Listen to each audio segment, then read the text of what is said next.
Hello ladies and gentlemen, and we are back here to do a full game between Monomaniac and Team Dignitas. Very excited to actually get to see a game between the same teams. I wasn't actually sure if that was how it was going to be or not, but it is a little bit of a pleasant surprise. We do have new picks coming out here. We have Olaf, Lee Sin, Janna, Kog'Maw, and Morgana going up against Dr. Mundo, Ashe, Ryze, Soraka, and that very handsome Vladimir with the Goku hair over there in the bottom right hand corner. So different picks again, and of course the biggest problem with this little replay that we're doing here is that it is of course a LOL replay, which is fun to say. I feel like I'm a little bit of a rapper. And so we kind of only get the full information of an Nintendo dude, who is of course playing Broloff. And so we're going to see the jungler. We're going to be able to get the full information on that. We're not going to have information necessarily to what Team Dignitas is doing at all the times, but that's okay because this is the kind of information you'll have access to in your own games, and so you can still pull out a lot of valuable information from that. We do right off the bat have Monomaniac going here, trying to find somebody, do a little bit of damage, set up for an invade. There's quite a few things that they can do. They just want to have team presence and map presence. We do see a nice early ward here by Janna. I don't think enough people pay enough attention to wards, but I really like that kind of early ward. We do see a little bit of damage coming out here onto Scar. No follow-up, no Morgana bind or anything like that. Going to be able to really lock him down and let them do more damage to him. And so he's just going to kind of take that damage and fall back a little bit. A little bit of a foot check, I guess we're going to call that, when he kicks into the brush. Or a fireball check, if you will. That's acceptable terminology, I do believe. So they've kind of taken control of this area of the map, of course. We're going to have to see what they choose to do. They're probably going to try to just take the red. They do know that Team Dignitas probably doesn't want any of them. They do CV here to see that Dr. Mundo is right there. A little bit unusual to see CV. We don't see it too often anymore. You know, supports like to either take that heal or that exhaust. No exhaust here on Team MM. That's a little bit worrisome. You know, they're not going to be able to shut down this Ashe's damage or anything like that. You do see the exhaust over here, though, on Team Dignitas. So we're going to see if that comes into play a little bit later. Obviously not super early. You see quite a few pings there. A couple of random numbers as well. Man, I tell you, this League of Legends replay stuff, man, it blows my mind. The amount of random things that happen. Ooh, I love leaving that little lesser wraith. It's so rude when they find that. It looks like they are going to go ahead and take the red. I imagine they're going to give it to the jungler Olaf. Of course they are. And Lee Sin going to make his way to the top lane. You know, and Olaf right off the bat having that red buff and no buff stolen here for Team MM as well, so they come out ahead on that. Nice little subtle change, but it's so weird not seeing any health bars. Oh my goodness gracious. How do I even handle that? That's crazy to me. This is Morgana against Ryze here in the mid lane. Both are capable of being pretty defensively. I wouldn't be surprised if we didn't see any non-jungler assisted kills. Looks like right off the bat we do have a lot of action here. Dr. Mundo taking quite a bit of damage. He does have that blue buff. He wants to be careful. Really does not want to go down and give this to Team MM this early in the game. I will dominate, trying to get away here, but Olaf is right on his tail. Going to catch him with the red buff, and Dr. Mundo is going to go down. First blood picked up here by Monomaniac. Very nice job by them. And, you know, Janna now going to be able to spam, I guess, with that blue buff. A little bit unfortunate it probably didn't go on to somebody like that Kog'Maw, who could really use it for harassment. But, of course, Janna is capable of doing a bit of harassment herself. So as we were saying in this mid lane, you know, it's probably going to come down to junglers really assisting on the ganks. Ryze very powerful and helping his jungler get kills. You know, that instant cast on the root just makes it so strong. You can flash and do it immediately, and there's really no way for them to react unless they predict you doing it in advance. If you catch them unaware, you will be able to get it, and then from there... Oh, boots. Oh my god. Scar, you move your boots all the way over here, man, and it makes me feel weird that I only see health pots over here. See, this is nice and normal. I'm okay with that. I'm used to that. Scar being all efficient and stuff for his on-use items. What a crazy kid. We do see the RC being trying to keep track of that jungler. They don't want to be caught out by surprise. Of course, Dr. Mundo, we do see him running right there now. So they do know where he is. The bottom lane knows kind of how they can play. You know, they know he's not somewhere like here in the bush waiting for them to push up or something like that. They have the confidence of the knowledge of knowing where that is. It also makes top lane feel a little bit more secure if he sees that he's heading this way through the jungle, so he knows that he's not about to get ganked immediately. We do see, do I have access to the CS? I kind of do. I do have to pull up this menu here and bring it up in your face. We do see Lee Sin pulling in 18 against the 19 of Vladimir. You know, very close. That's, I mean, a creep that's already dead or not. You do see a lot more red creeps here up than blue creeps. So that's not entirely accurate information. But you see Olaf trying to get a gank off here. It looks like he is going to connect. He does have that red buff still, and Vladimir using his pool to get away. Very, very powerful spell. But, you know, it costs you some of that HP and makes you feel a little bit uncomfortable because the cooldown is pretty long on that. It does look like Olaf is just going to kind of swing back around here. I'm not sure if this is going to be enough to get a kill, but of course he doesn't have that pool up, so they're going to try to put out a lot of damage on him, and no, they're going to have to go ahead and back off. But he just wants Voyboy to feel as uncomfortable as possible.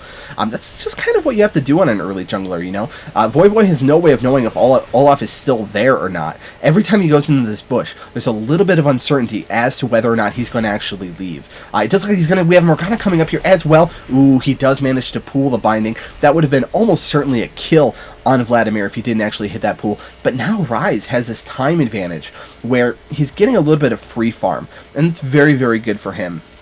Now, Morgana, of course, is certainly capable of shoving the lane up before doing that kind of push, but still, you don't want Rise to kind of be able to get that farm off, and we're going to have to see if the jungler Dr. Mundo can make things happen or not for that Rise. Because we have kind of seen so far Olaf be much more active than the Dr. Mundo here for the red team. Dr. Mundo, of course, we don't have the full information that we do with Olaf, right? We know exactly where Olaf is at all times. We don't actually get to see that with Dr. Mundo because of the replay system. We do see that Voyboy is doing a little bit of free farming here, using that E to really kind of push the lane. Wants to punish Lee Sin for leaving if he can. We're going to have to see if the creeps actually hit the tower before he gets back or not. It doesn't look like that will happen. So he doesn't get punished too hard. Maybe a creep or two if he's not able to connect with the last hits. Morgana doing her little Morgana thing. I always ban Morgana. I just hate playing against her. She's just not fun. Not fun to play against. Too hard to gank. Too hard to gank. We do see Locust going down here on bottom. That Soraka gonna die. Now the thing with Ashe is that now that her support is dead, she can't farm. She doesn't have any way to get away. She doesn't have any mobility. She's not Ezreal. And so she just kind of has to stay back. So killing the support is actually really, really effective compared to how it might be with some other AD carries that can continue to at least kind of farm when their support does die. Still looking out for these Dr. Mundo. You know, Dr. Mundo has incredibly quick clears, as well as kind of counter jungling if he sees the opportunity. We do finally see I Will Dominate moving there. He did pick up Ninja Tabby. He wants to really get that armor. You know, quite a bit of physical damage here with the Kog'Maw and the Lee Sin, as well as the Olaf. Besides the true damage of Olaf, which of course Ninja Tabby not going to help. It does look like they're going to try to hit a binding here onto Dr. Mundo, and they do get it, and he is going to get absolutely melted. Very nice job there by Morgana to get that kill. To know to just kind of hang out in this area and try to get a pick off on him. We do see that the blue team is going to gather here around the dragon. They want to get a nice, 7-minute dragon, not too shabby, but I'm not sure if they're actually going to go for it or not. I think the blue buff is probably spawning pretty quickly here. Again, we don't have complete information. We do not have complete information. You see a nice little touch here by Lee Sin coming over and getting the golems on the top lane. Just something that I necessarily wouldn't think of doing. A little bit risky sometimes, but if they know where the Dr. Mundo is, they know the Dr. Mundo is dead. He has that kind of safety net to really go ahead and just take those for some extra farm. They do manage to get the dragon as well. Very nice job here by MM. They should have a little bit of a gold lead at this point. Being up 3-0 as well as a dragon. We're going to have to see if Team Dignitas is able to kind of get to a point where they feel comfortable and come back and really reclaim that gold lead. We do see the timers coming out for Dragon. That is nice that at least we get to see some of the text communication. Of course, we don't have access to things like the Skype or the Vent or whatever they're using. But we'll make do with what we have. We will make do with what we have. It's going to be interesting to see now that Kog'Maw is level 6. He's really able to harass and last hit very well with his ultimate. And Janna, of course, can be mildly offensive. Her tornadoes are very good. If she's able to get behind the target, she can really ult them. One of the things that I kind of want to see throughout this game is how Janna is actually using her ultimate. When does she choose to channel it? When is she just using it for the knockback and immediately moving away? Little choices like that can actually make a big, big difference in the team fights. We're going to have to see where she uses it and when. We do see Morgana continuing to keep that movement up. Something very, very strong that you should be doing when you're playing Morgana. She can push extraordinarily hard in this mid lane against somebody like a Rise, who really can't push the lane unless, one, he's spamming his spells, or two, he uses ultimate and spams his spells. But either of those is just not very efficient compared to putting down a pool and laughing. So always abuse that fact and really get that movement around. We do see Olaf doing a nice job here, just kind of moving around. Now she's going to be getting the blue buff as well. Going to let her spam even harder. Really be up in that face of the Ryze's tower. They do once again use that CV to get a nice vision of the Dr. Mundo. Knowing where he is just so powerful. Janna continuing to use the timers in chat. Just very good subtle things that you need to be doing. It's kind of standard to use timers, to know the timers, but a lot of people, especially in lower ELOs, just don't bother. They don't quite understand how important that actually is. We do see Dr. Mundo getting dove in here. They are not afraid of this tower. They really want to get the damage into Dr. Mundo. Will they be able to get him down? They use the Ignite and a flash away here. Ooh, by Lee Sin, but getting hit by the arrow, but no follow-up, so they are both going to be able to get away. And Lee Sin just walking through that tower, knowing he's safe. A nice Ash arrow, but just no follow-up here. We do see a little bit of trade here between Skara and Paradoxical on that Morgana. Oh, we do see Lucas a little bit low, but of course Soraka, pretty nice sustain. Going to be able to get that health back up. Easy peasy. She doesn't have any kind of gold per 5 yet items. We do see that Janna does have her Philosopher's Stone. Going to be getting that a little extra income boost a little bit earlier in the game. You know, going to be able to get a little bit more ward money. Oh my god. I don't know if you guys realize how broken it is that you can buy as many wards as you can afford. It's like Christmas time for a very slightly fed support. You just get so much vision. Of course, Oracle's is much more powerful form of counter warding. You know, you can't do things like put it on a cliff and require couriers to scout it out that you would in other games. But just the ability to buy as many wards as you want still kind of blows my mind. We see Morgana going to go ahead and use a back here, it looks like. We're going to see what she's going back to pick up specifically. A blasting wand. A blasting wand.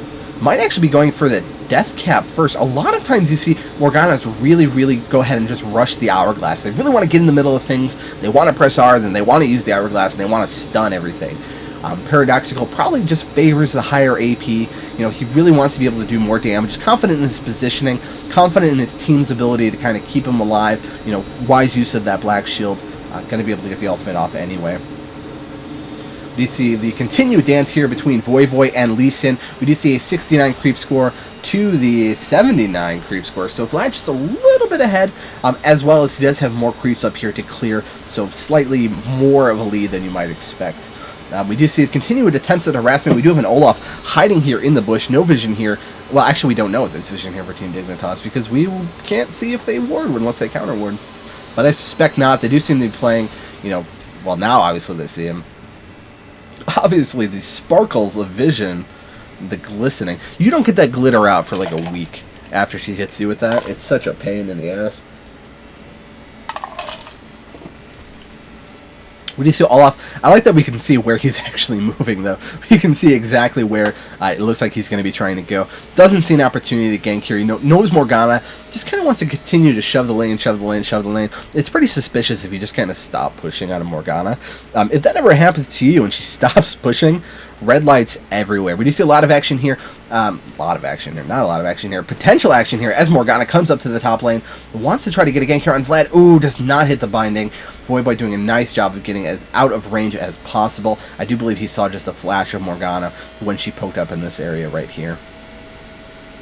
Let's take a look at the CS here in mid. We do have Morgana with 98 compared to the Ryze 112. Ahead by a little bit, but again, there is a full wave of creeps here. You always have to account for that. As well as Morgana's had a lot more movement. She's really been able to go around, you know, attempt to do things that Ryze really just hasn't had the opportunity to do. We do see that they know that he's going for the blue. Will Team MM be able to actually do anything about it? It looks like they're going to have an Olaf and a Morgana, but that's probably not enough. There are 4 players here for Team Dignitas. We did see somebody poke out in the brush. Oh! Morgana actually able to get the blue. Wow. I think that's a thing that just happened. I wish I could check to make sure that they don't have a blue here on Team Dignitas, but I can't. So we're going to go ahead and pretend like that is the thing that happened. I can't even tell the buff durations? Unless that is just because it's a full buff. They are going to get another dragon here for Team MM. Looks like Team Dignitas wants to protest a little bit, but I just don't think they have the follow-up for it. You know, they probably have their entire team somewhere in the area, because we don't see them anywhere else in the map. Oh, that, like, oh, wow. English is extraordinarily difficult. But I'm a cutie pie getting picked off there on Ashe. Ashe's biggest weakness, of course, just a complete lack of mobility. Really has no way of getting out of that kind of situation. We do see Skara here. Has to play a little bit defensively. Knows that both Lee Sin and Morgana are there. Can't let something like a Dark Binding hit him, or he's in a world of trouble. We do see Ashe is running Flash Heal, but just, you know, the Flash is just not enough. We do see they are trying to put some damage here on I Will Dominate once again, and Locust on that Soraka. But looks like they're going to possibly use this as an opportunity to get a tower kill here. You know, they're able to really kind of keep the creeps down and put out quite a bit of damage. You see just how quickly this tower goes down when they have 3 heroes wailing away at it. So a nice, a pretty, you know, not super early tower by any means. It looks like they're actually not going to go for the full tower kill. They're going to kind of back off. You know, Nintendude doesn't want to live in this bottom lane. He wants to give them a chance to farm. Doesn't want to push this lane too far. Of course, once the tower dies, this kind of becomes your battle area, and that gives a lot of opportunities for the team to actually come gank you. Don't feel quite as safe. I'm almost out of this ice green tea. Oh my god, Arizona ice green tea? It's like 50 cents for 6 gallons, which is lovely. But I think it's a diet, so like it has that like weird Splenda taste to it. Ugh. Splenda is weird. We do see Voyboy again, just continuing to get the farm. He does have that Will of the Ancients. Going to be able to really have a lot of sustain up here in the lane. Going to be able to use his E to really, really push hard. Push it hard. Zig continuing to farm up here onto this Kog'Maw. Does have the beautiful sounding. Just listen. Oh, it sounds so nice. It's so satisfying. You can tell this is the portion of the game where we tangent as much as possible. Not too much going on. We're going to have to keep our eye on objective timers, things like that, because those are going to be the phases of the game where the action is possible to happen. Yeah, we do obviously have 2 blue buffs here on Monomaniac, so clearly Morgana had very nice timing with that Dark Binding oh so long ago. I'm a cutie pie. Needs to be careful here. He does have that Soraka, but you know, Kog'Maw able to do a lot of damage here at this point in the game.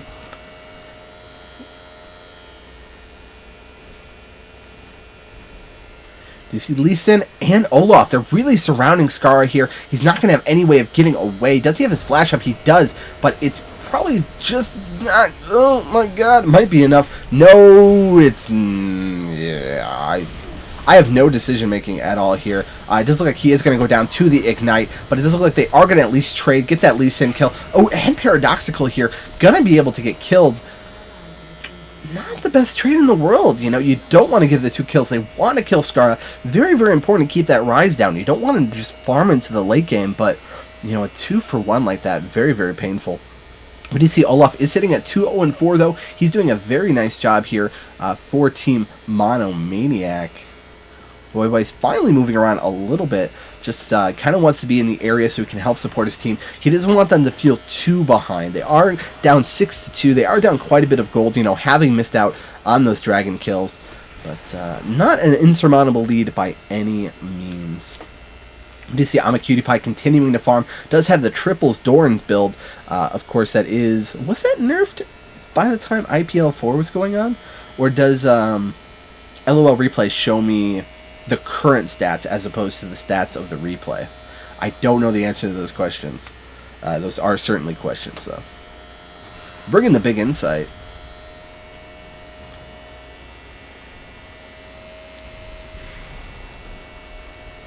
Let's take a look at what items we have so far. Of course, he is going for that death cap. He does have both the rod and the wand. So naughty. Oh, I just feel so weird saying that. We do see a Hexdrinker picked up here on Lee Sin. I am quite a fan of Hexdrinker. You know, I think I was before the buff, or before the change, I should say, where now you can upgrade it, which is, of course, very nice. But always just such a neat little item here. I love the shield. I think it actually is really important on something like a Lee Sin. But, of course, you don't want to get it every game, but these double AP games, such a good item. It does look like they want to kind of control of Dignitas' jungle right now. They knew that blue buff was about to spawn. Again, timers. Very, very important. They knew the exact spawn time, and they're going to be able to get this free. I don't see any kind of way of Dignitas being able to contest it so quickly, and so they're going to claim that blue buff. And once again, Just really nice control here by Mono in controlling those buffs, in controlling those timers. Very nice work by them. If I click, I can see it at least. That's good. That's good. We do see Morgana continuing to roam into this jungle. Wants to see if she can get a binding on somebody. I'm a Cutie Pie, a prime target. Ooh, but misses it. I'm a Cutie Pie walking in a completely straight line, too. I don't know if Paradoxical just, assumed he was going to see the pool come out and immediately tried to juke in another direction and then hit him.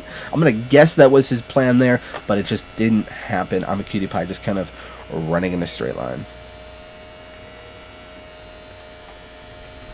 Ooh, we do see an Ash Arrow coming up, but again, I'm a Cutie Pie in front of his entire team. Gonna get bursted down. Paradoxical gonna be able to use that flash to get away as well. A lot of damage here, and you cannot have that kind of positioning on Ash. You have to be very, very careful in going through this area. I'm not really sure what his motivation even was for going in this direction. That gives them essentially another dragon, which I assume they know is going to be spawning very quickly here, but I actually don't know what the timer was. Dragon 1950. Oh, a little bit off. Little bit off on your timer there.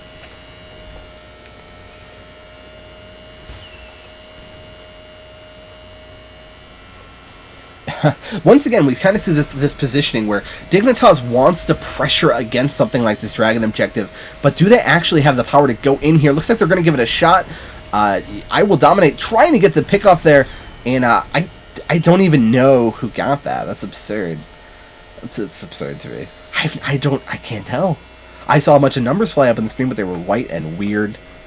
I feel extremely uncomfortable.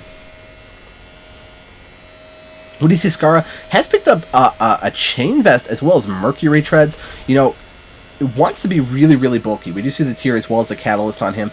Doesn't really need to finish any items super, super early. Going to be going for, of course, that armor build eventually into a frozen heart. Going to be able to just get a lot of mana and a lot of armor and really kind of hang around and be a total baller. Not a lot of early kind of pressure here on Baron or anything like that. A lot of the action has been kind of centered into the bottom, really focusing particularly on this blue buff that Team Mono has been doing a really nice job of controlling. We do see Voyboy continuing that big farm, going for the slowing staff of darkness, which I'm going to be calling it, because I don't want to cheat and look up the name. What is this? Oh, is this a sight word? Looks like a... I'm so whatever. I'm over it. Oh, she has an oracles. Dihi is Portuguese for I'm stupid.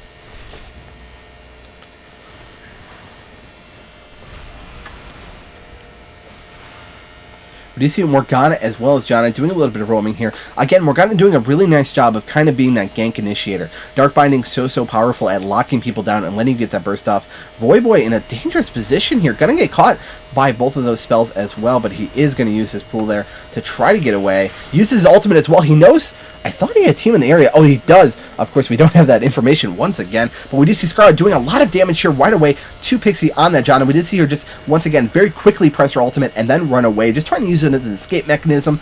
And looks like Dignitas has a very nice angle here with the Olaf coming in. Gonna ruin their day, trying to put out a lot of damage here onto Locust. That's Soraka gonna go down. How many follow-up kills can they get here? We do have the Ashe coming in. She's gonna be able to put out quite a bit of slow and auto attack damage, but it's not gonna be enough. Will they be able to get the Ashe kill here as well? It looks like Lee Sin being a total baller, but gonna pay for it. Really wanted to be bold and try to get the lockdown on there, but at some point you have to decide if you're gonna be able to survive for more than half a second or not. But again, very nice positioning here. Mono, I thought, had the weaker positioning, especially when that Olaf came in, but they were able to do very well at picking off those squishy, a little bit of mispositioned targets. Skara, ooh, Skara, no. Skara, bad.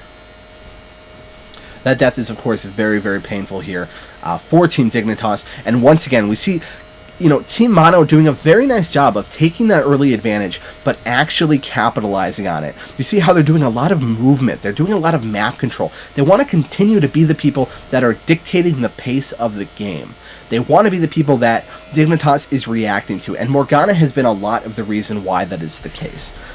Really doing a nice job moving around. Her and Janna, okay? We can't underestimate the contributions of the Janna with the wards, with the oracles, you know, doing just such a great job of keeping map control for them. You see just how warded this jungle is. Once Team Mono was in a position where they'd be able to do a fairly quick Baron, you saw a lot of the switch of the control switch from this area, and we see it come here. A lot of these wards just give so much vision of the Dignitas jungle. And let's see if we're going to see if Dignitas even has an Oracles right now to come through and clear it. Something that's very important as well, you know, Olaf no deaths. Not dying on something like Olaf and really being able to get there and doing a lot of work has been just absolutely pivotal.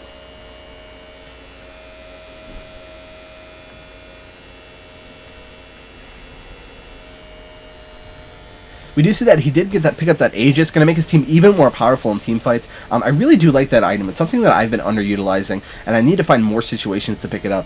But of course, I don't actually play junglers very much. I prefer, you know, basically AD and mid, because I'm one of those guys. I'm one of those guys. We do see they're able to put a lot of damage very quickly into the tower. Dark Binding did hit on Locust here in the back. They're trying to find a position to go in here. Lee Sin getting caught out a little bit, but just able to safeguard into that ward and kind of walk. Just, you see the little subtle touches, right? Lee Sin continuing to clear creeps because he knows he can. He can get back to the fight in an instant. Always try to get as much farm as humanly possible, because not only do you get it, but you also deny it to Team Dignitas if you have to fall back or something like that. Morgana trying to hit a Dark Binding here, but it's just not able to connect. And they're just going to continue to press their advantage. They know they're ahead. They know they have the Baron buff.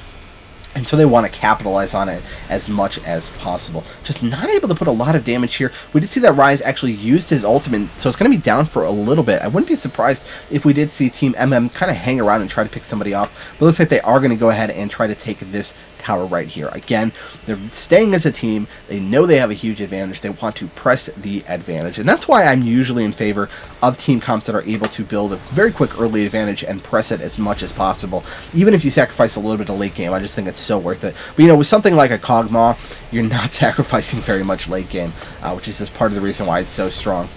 Again, Lee Sin not at all afraid to stay up in the front of the fight. He knows he can safeguard. He knows that his team is going to be able to punish them if they go into the range, because the range of Kog'Maw and Morgana, the range of influence they have is actually pretty big. Looks like they are going to try to pressure the tower here. Kog'Maw doing a lot of the damage, and everybody else just kind of, you know, making the other team feel uncomfortable. We do see the Vladimir ultimate coming out. Will they be able to put enough damage to actually capitalize on that? Looks like Zion Spartan might go down on the Lee Sin, but that looks like it's going to be it if that does happen. But not even able to get that Lee Sin kill once again. We do see Lee Sin does have that Maw finished. Gives him a really nice shield when he does get low. You see it is on cooldown right now. But has that Phage as well. Nice HP item. Ooh, Morgana, I actually missed that kill. Ooh, I'm sure that was really super handsome and awesome. Nice job there by Morgana.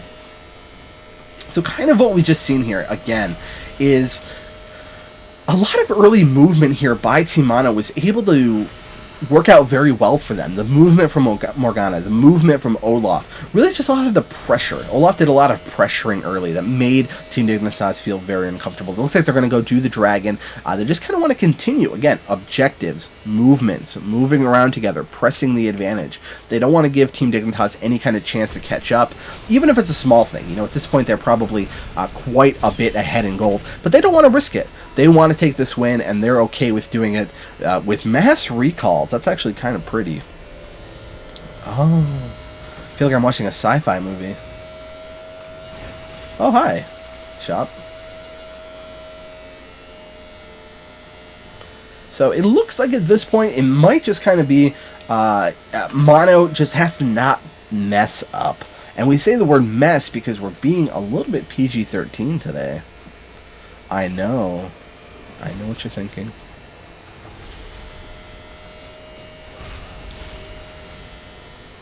Ooh, he does finish the Frozen Mallet. Once again, just so much HP. 2,900 HP as well as the Maw Shield.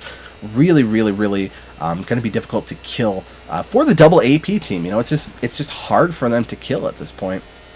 We do have Morgana, built the Abyssal Scepter as well. So for the magic damage that they do have, going to be able to have some nice magic resistance here on the Morgana. Not going for the Dark Binding on Dr. Mundo. They don't have the information. They don't want to just run into the first person they see.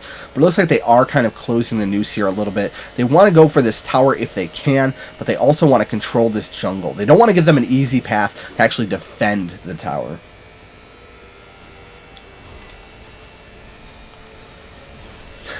You see the glittery sparkles coming out once again. The most annoying spell ever. Glitter, the herpes of craft supplies.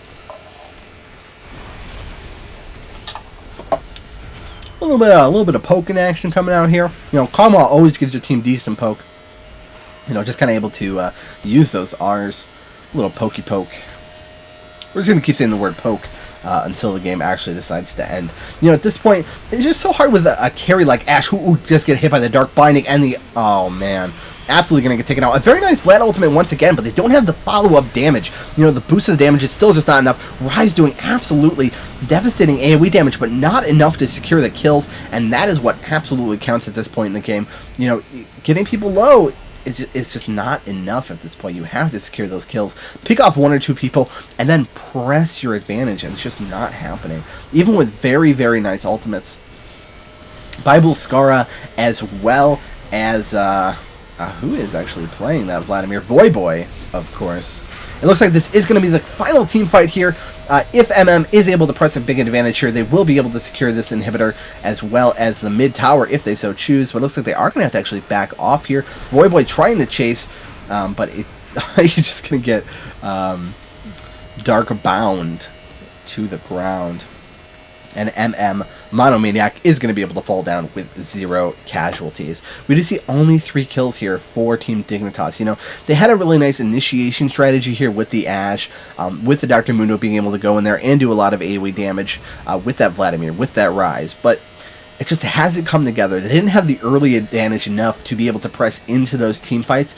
And so even when they're hitting their combos they are looking for, it just is not doing enough damage.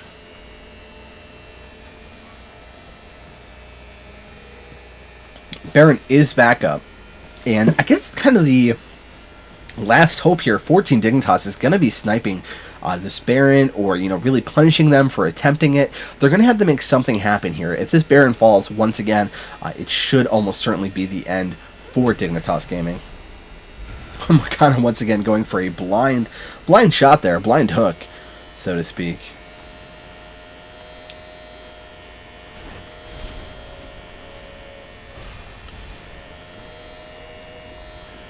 You see Olaf picking up a Quicksilver Sash. What does he want that for? I guess, you know, the if he gets to buy an Ashe Arrow, or if he gets slowed. I think it might be good for the Ryze binding as well. I think that Quicksilver Sash is probably an underutilized item. I actually think it's really good. But I also have a fetish for Cleanse on ADs, so there's that as well. They do successfully get the Baron. They are going to be able to press this advantage now. They do have only that one inhibitor down right here, but they do have the mid tower fell at some point. So they are going to be able to press this advantage. I just don't see Team Dignitas, no matter what happens in this team fight, even if MM has really sloppy positioning, their farm and their damage output is going to be enough to claim a victory, I do suspect. See Dignitas just looking for an opportunity to even engage. It's not really happening for them. And we do see Pixel taking a little bit of damage here on the Janna. If they're able to pick her off quite quickly, they might be able to have an advantage. We do see Zion Spartan, again, that Maw Shield, so powerful, coming out. I Will Dominate, getting pushed out by the Janna ultimate as well. Voyboy all up in their shit, trying to get some kills here, but Paradoxical finally does go down. Very, very aggressive positioning by him. Janna using her tornadoes. I Will Dominate very low, gonna go down. Locust caught out right here in front, gonna go down as well. Ashe, again, very offensive positioning, gonna get killed, and Scarlet going to fall as well, and the game is going to go to Monomaniac Gaming. I think it's gaming. It might be esports. Monomaniac Gaming / esports / Handsome Club comes away with the victory. Very nice job. Very well played by both teams. This has been comely for a game you've probably seen 8 or 9 times, so if you watched it, I'm extremely proud of you. Thank you very much. And I will talk to you guys later.